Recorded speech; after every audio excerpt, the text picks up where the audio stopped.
The number of Allied casualties on D-Day and in Normandy is immense. The graves in this Canadian cemetery are only a small fraction of the total. On D-Day alone, the Allies had 10,000 casualties, of whom 4,390 died. The term casualties refers to wounded and missing as well as dead. All the numbers quoted are only approximations, since no accurate figures were ever determined. In the entire Battle of Normandy, the Allies lost 209,000 casualties, including the deaths of approximately 37,000 ground forces and 16,700 among air forces. And these were lower numbers than anticipated. The invasion planners expected to have as many as 75,000 casualties from the ground forces just on D-Day alone. Several grave sites caught my eye. This corporal served in the regiment from my hometown of St. Catharines. This staff sergeant was an armorer in my corps, the Royal Canadian Electrical and Mechanical Engineers. There were also these two unknown soldiers from Canadian regiments. It was imperative that an evil system was eliminated. This sacrifice of human life was the unfortunate cost. Just 4 days after D-Day, the Nazi Das Reich SS Division was on the move towards Normandy.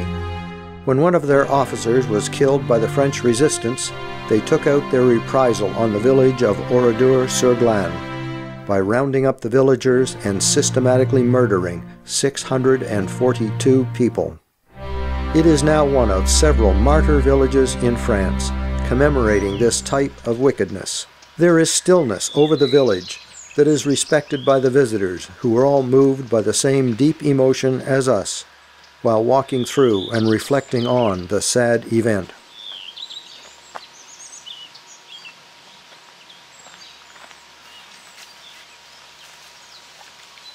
The first place we encounter is named the Tragic Well, where the bodies of 3 men were found.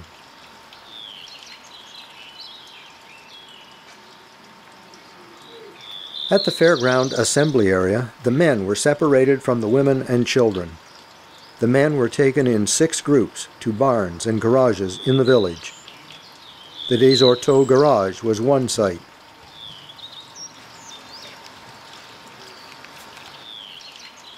The Beaulieu Forge was another site.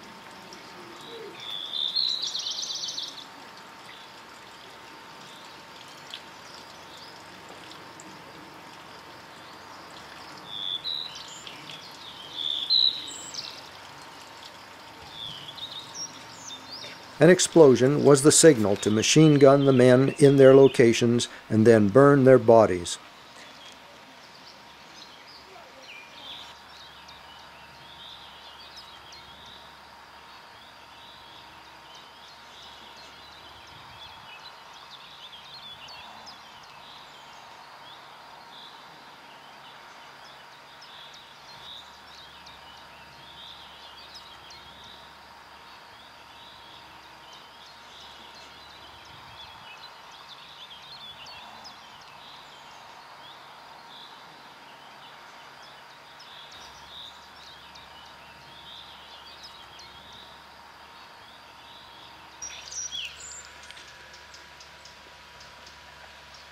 To emphasize how ordinary this village was, signs show who lived in the various houses and what their occupations were.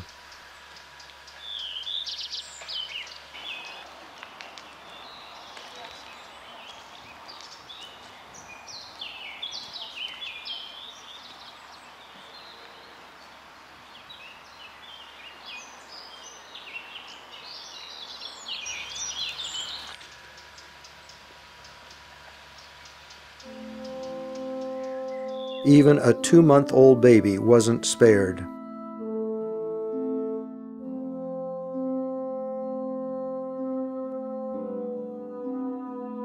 From this barn, only 6 men escaped.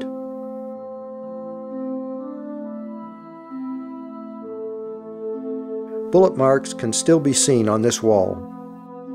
The women and children were taken to the church. In the church, a fire was set to burn the women and children alive.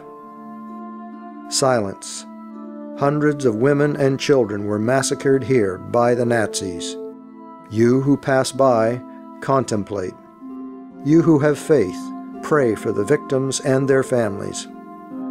Machine guns were at the door to kill those who tried to escape. The only survivors were 6 men and 1 woman who managed to get away. The village was then burnt and destroyed. From the church, the road leads up to the cemetery where the memorial and crypt are located.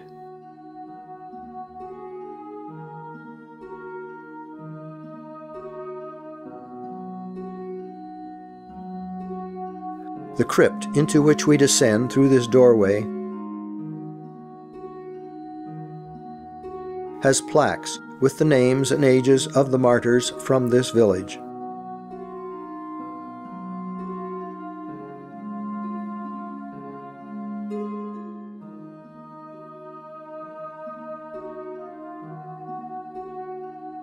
The cases contain items recovered from the ruins, like these watches that record the last hours of their lives.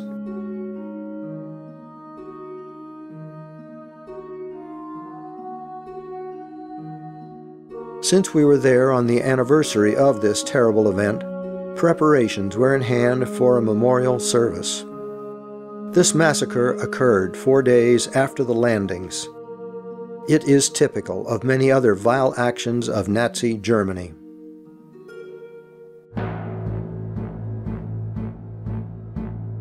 The invasion came across the beaches.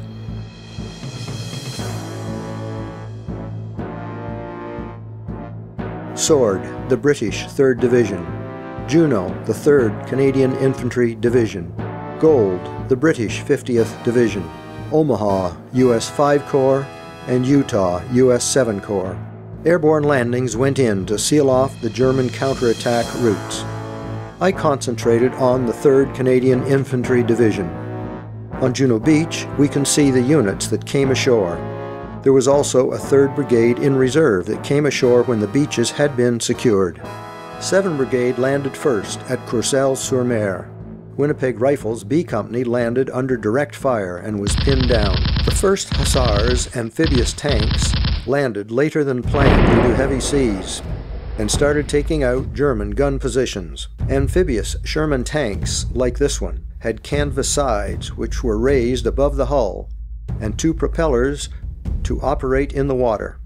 Winnipeg Rifles D Company, on the part of the beach shown here, faced less resistance, as did Canadian Scottish C Company, who moved into Courcelles and eliminated machine gun positions. In Regina Rifle Sector, 1st Hussars tanks landed first with the objective of taking out heavy gun emplacements.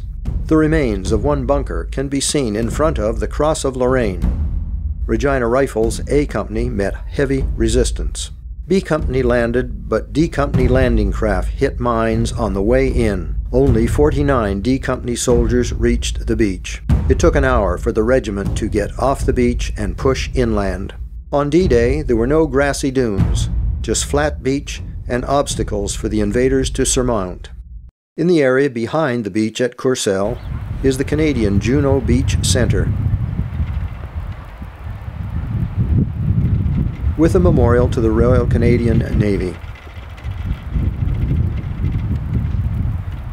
One of the highlights is the opportunity to tour a German bunker that Rita is sitting on here. The centre is staffed by young Canadians on temporary assignments.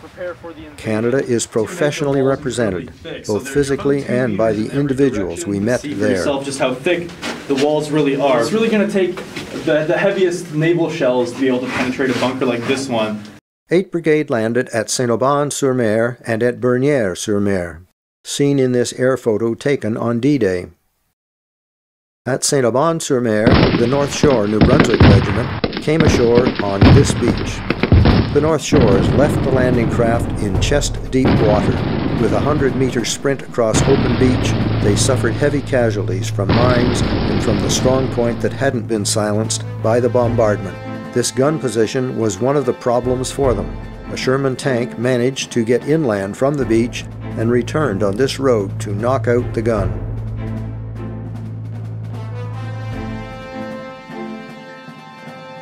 The petard tanks that landed with them assisted in clearing one-gun emplacement. Armored vehicles operated by the British Royal Engineers, known as petard, fired a massive explosive charge designed to destroy concrete emplacements at a range of only 80 meters. The Queen's Own Rifles faced the most tenacious defenses for the Canadians at Bernier. They came ashore here, losing 61 dead and 82 wounded, with A Company down to half strength. This German gun position survived one hit.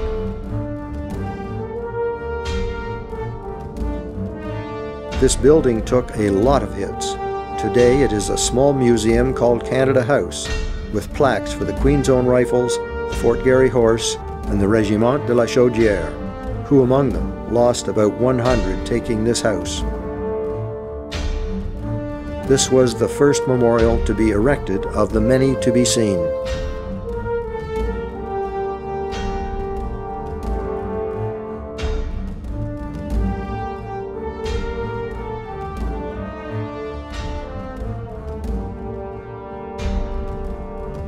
The Queen's Own Rifles pushed inland, but the Canadian left flank had not hooked up with the British 3rd Division.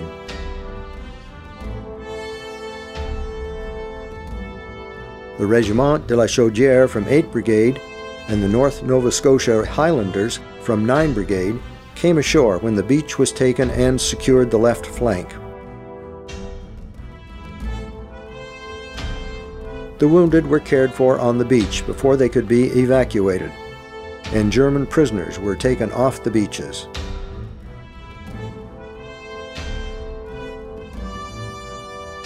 The push inland was over this open country.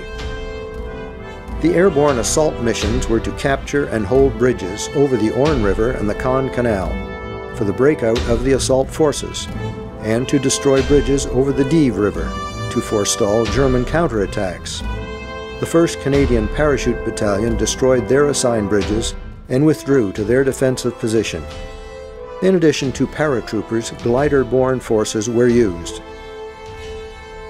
Pegasus, the mythical Greek flying horse, is the symbol used on the 6th Airborne Division patch, hence the Pegasus Museum. It is near the location of the bridge that was captured and held on D-Day. Some of the gliders transporting the troops who captured the bridge can be seen in the background. The bridge has been moved to the museum.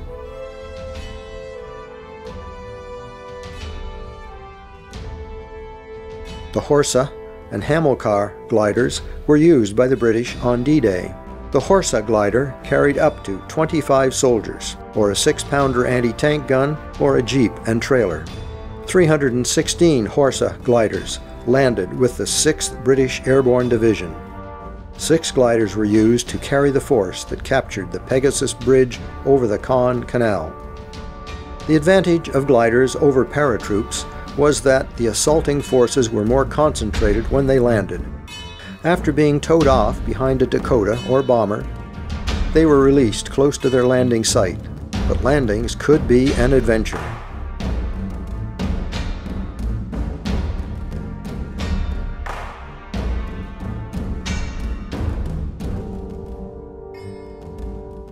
There were about 30 Hamilcar gliders used on D-Day to carry light tanks weighing over 7 tons, or 17-pounder anti-tank guns, or transport vehicles.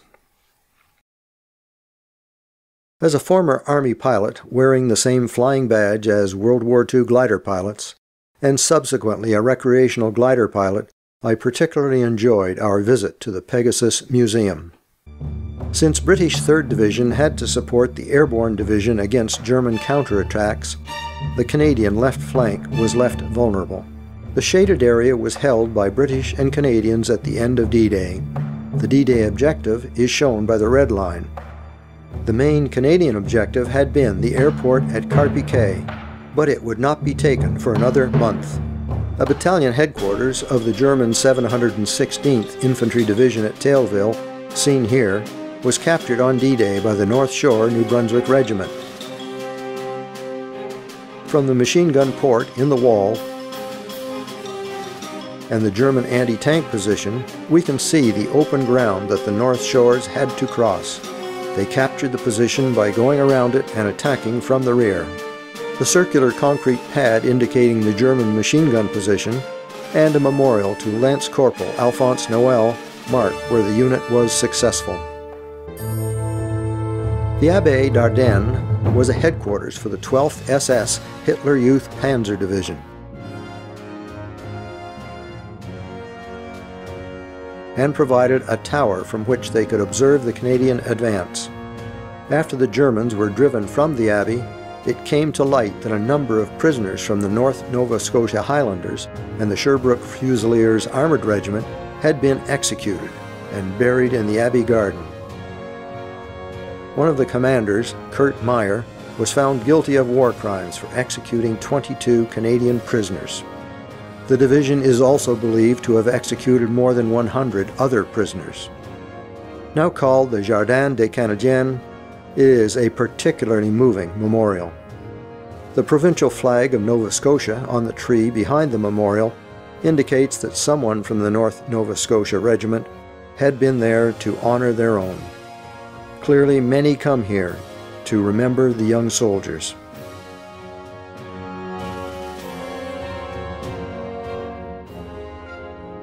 Shell and bullet marks in the wall can still be seen from when it was eventually overrun by the Canadians. There are many memorials to Canadian units in Normandy, some of which we drove past on our tour. The fighting between the 7th and the 12th of June continued fiercely, with attacks and counterattacks. The Allies took heavy losses, but eventually wore down the Germans through attrition. The Canadian casualties during this period are reported at 2,831, of whom 1,020 died. But the beaches had been held. Over 54,000 vehicles and 104,000 tons of supplies had been landed. The Mulberry Harbors, conceived by Winston Churchill, were what permitted the Allies to supply and reinforce their troops. That area is now called Port Winston. From the Debarkation Museum in Arromanches, the remains of the caissons used as breakwaters can still be seen. These 1944 air photos show the Mulberry Harbor off Gold Beach.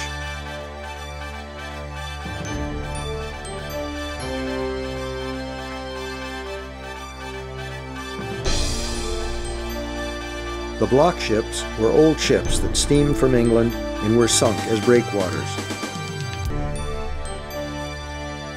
The concrete caissons were manufactured in England, towed across the channel, and sunk to reinforce and extend the breakwaters, with anti-aircraft guns mounted on top as seen on the models. The store's piers accommodated freighters. The piers were designed to compensate for the rise and fall of the tide by moving up and down the columns at the corners of each segment.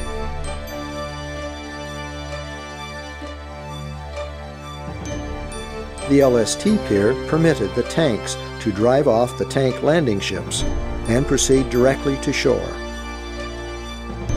And the barge pier was for offloading barges. One segment of the floating roadways can be seen outside the museum.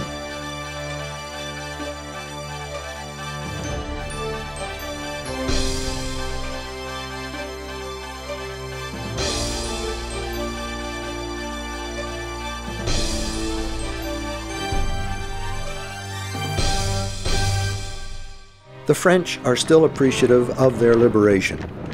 It was gratifying to see the Canadian contribution to D-Day and to World War II widely recognized throughout our tour of Normandy. By the end of the war, there were 1 million Canadians in uniform, despite a population of only 11 million at the start of the war in 1939.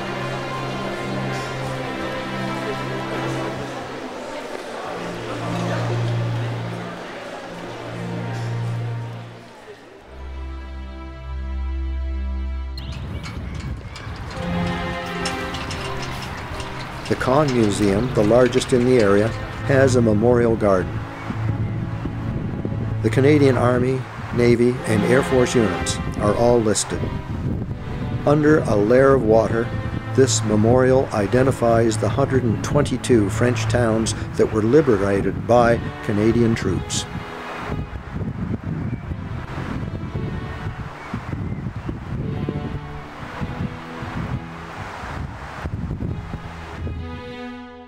Oradour was not a crime due to madness, but the logic of a system. We must remember this so as not to see it again. We must live and build a world in which crime will be folly again, and reason will be peace. It was a hard, vicious war, expensive in both lives and material, but there is no question it was absolutely essential. I wonder if our nations, our politicians, and our citizens are still capable of that kind of sacrifice.